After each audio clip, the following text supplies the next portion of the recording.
The South African Football Association has voted Danny Jordaan for SAFA president. He won by 186 votes, beating Ledwaba and Mohlabeng.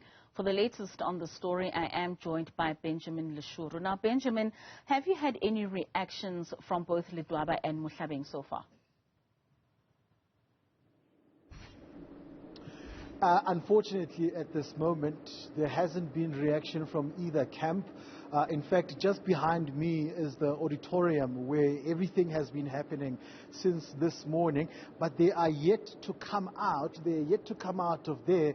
It looks like there might just be some movement, and what we're expecting is that as soon as the doors there open, the media will then be called for a press conference to officially declare the results, to officially declare not only who the winning president or the winning candidate is for the presidency, but also the NEC.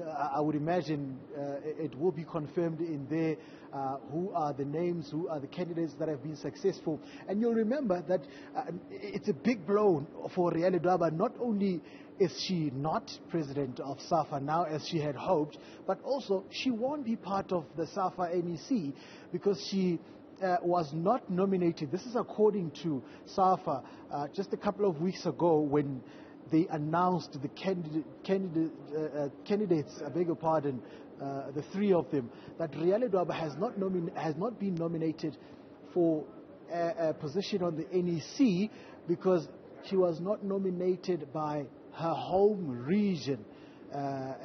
This would have been Capricorn, I understand, and she was not nominated for that, but for the position of the president, that was not a prerequisite for you to be running there as a candidate. So it's a double blow for her. She will not be president, and she will be out of the NEC, which she has served in for a number of years now.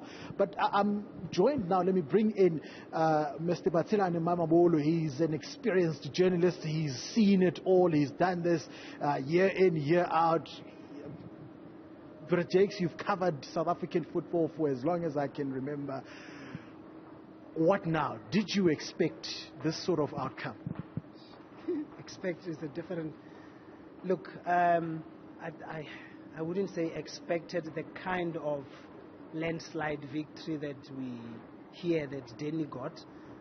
But if you've been in football for as long as some of us have been, you would have known and have seen that, for me anyway, while Ledwaba's campaign was very strong, my feeling was the people who were backing her publicly were people who didn't have votes, and Danny Jordaan kept very quiet, clearly doing the work in the background. So it's, yeah, look, I think a lot of people will say, everybody has been saying, not everybody, but Ria's camp has been talking about time for a change, but clearly the members who vote do not believe that. They believe that Danny Jordaan is clearly serving the association well.